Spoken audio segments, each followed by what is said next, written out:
The lord. అనుదినం దేవునితో అనే ఈ కార్యక్రమం చూస్తున్న మీ అందరికీ మన ప్రభు అయిన యేసుక్రీస్తు నామంలో వందనాలు. దేవుని బిడ్డలారా, మన జీవితాలను నిష్ఫలులుగా చేయడానికి, దేవుని పరిచర్యలో మనం ముందుకు సాగకుండా ఉండడానికి సాతానుడు, దురాత్మ శక్తులు మన చుట్టూ తిరుగుతూ ఉంటాయి. కాబట్టి మనం దేవుని వాక్యాన్ని అధికంగా చదివి ధ్యానించాలి. దేవుని వాక్యాన్ని మనం అధికంగా చదివి ధ్యానించినప్పుడు దేవుడు తన వివేచన ఆత్మను మనకు అనుగ్రహిస్తాడు. వేకునే లేయండి, దేవుని సన్నిధిలో ప్రార్థించండి, దేవుని ఆలోచన కొరకు కనిపెట్టుకుందాం. చిన్న వాక్యం చూసుకుందాం. కీర్తనల గ్రంథం 90వ అధ్యాయం 14వ వచనం. ఉదయమున నీ కృపతో మమ్మను తృప్తిపరచుము, అప్పుడు మేము మా దినములన్నీ ఉత్సహించి సంతోషించెదము.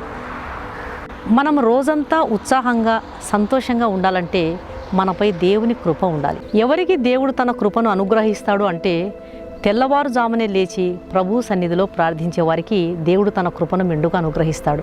అలాంటి వారికి ఉదయకాల ఆశీర్వాదం దొరుకుతుంది. వేకునే లేచి ప్రార్థన చేసే వారికి దేవుడు సహాయం చేస్తాడు.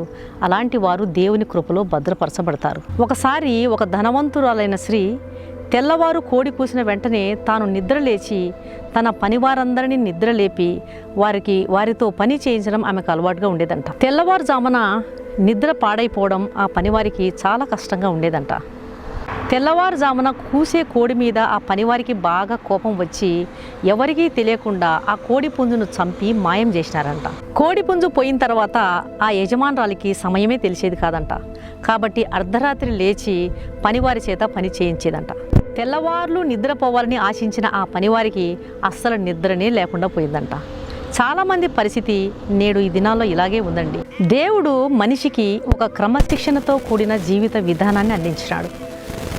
అయితే చాలామంది తమ భారాలను, తమ సమస్యలను తామే మోసుకుంటూ ఎంతో దిగులుతో, వేదనతో చింతిస్తూ రాత్రంతా నిద్రలేని రాత్రులు చాలా గడుపుతూ ఉంటారు.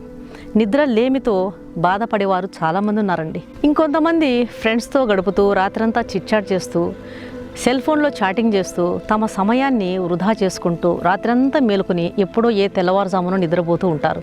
అలాంటి వారు రోజంతా ఏం ఉత్సాహంగా సంతోషంగా ఉంటారండి? దేవుడు కోరుతున్నాడు మనం ఉత్సాహంగా సంతోషంగా ఆనందంగా ఉండాలని. నీ చింత యావత్తు నా మీద వేయండి, నేను చూసుకుంటాను అని దేవుడు చెప్తుంటే ప్రజలు తమ చింతలతో, తమ వ్యర్థమైన సంభాషణలతో, రకరకాల వేదనలతో, సమస్యలతో, నిద్రలేమితో బాధపడుతూ టైం వేస్ట్ చేసుకుంటూ ఎన్నో విషయాల్లో మనుషులు పాప సంబంధమైనటువంటి ఆలోచనలతో కొంతమంది నింపబడిపోయి నిద్రలేని రాత్రులు గడుపుతూ ఆరోగ్యాన్ని పాడు చేసుకుంటున్నారు. ఒత్తిడికి గురైపోతున్నారు. ఆరోగ్యాన్ని పాడు చేసుకున్నప్పుడు మనిషికి సంతోషం ఎక్కడ ఉంటుందండి? ఒత్తిడికి గురైపోయినప్పుడు మనిషికి ఉత్సాహంగా ఎక్కడ ఉండగలడండి? మనుషులు తమ జీవితాన్ని చేతులారా పాడు చేసుకుంటున్నారు. అందుకే దావీదు అంటున్నాడు, ఉదయమున నీ కృపతో మమ్మను తృప్తిపరచుము, అప్పుడు మేము రోజంతా ఉత్సాహంగా సంతోషంగా నీ సన్నిధిలో మేము గడపగలము అని. ఆ విధంగా మనము కూడా నడవడానికి ప్రభు మనకు కృప చూపునుగాక. ప్రార్థన చేసుకుందాం. పరిశుద్ధుడైన తండ్రి, నీకు స్తోత్రములు ప్రభువా.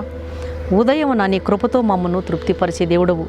అయితే మీ సన్నిధిలో వేకుజామునే లేచి ఎవరైతే మీ సన్నిధిలో ప్రార్థిస్తారో, నీ ముఖమును వెతుకుతారో, మీ సన్నిధిని ఆకాంక్షిస్తారో అలాంటి వారికి తప్పకుండా నీవు మెండుగా నీ కృపను చూపే దేవుడు నాయన.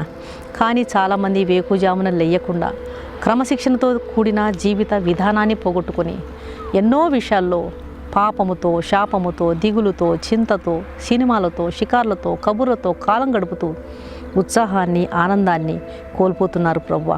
ఆరోగ్యాన్ని కోల్పోతున్నారు. అదంతా మానవుని యొక్క స్వయం కృతాపరాధం.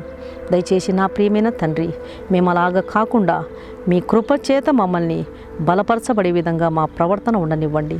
సహాయం చేయండి.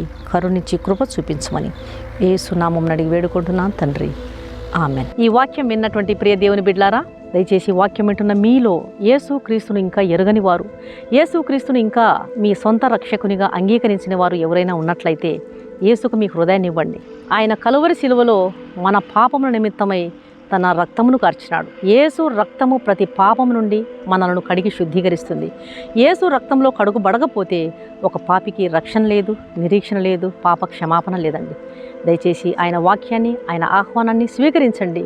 మీ హృదయాలను ప్రభుకి ఇవ్వండి. అప్పుడు మీ హృదయంలో పరలోకపు సంతోషం ఉంటుంది. దేవుడి మాటలు దీవించును గాక. God bless you.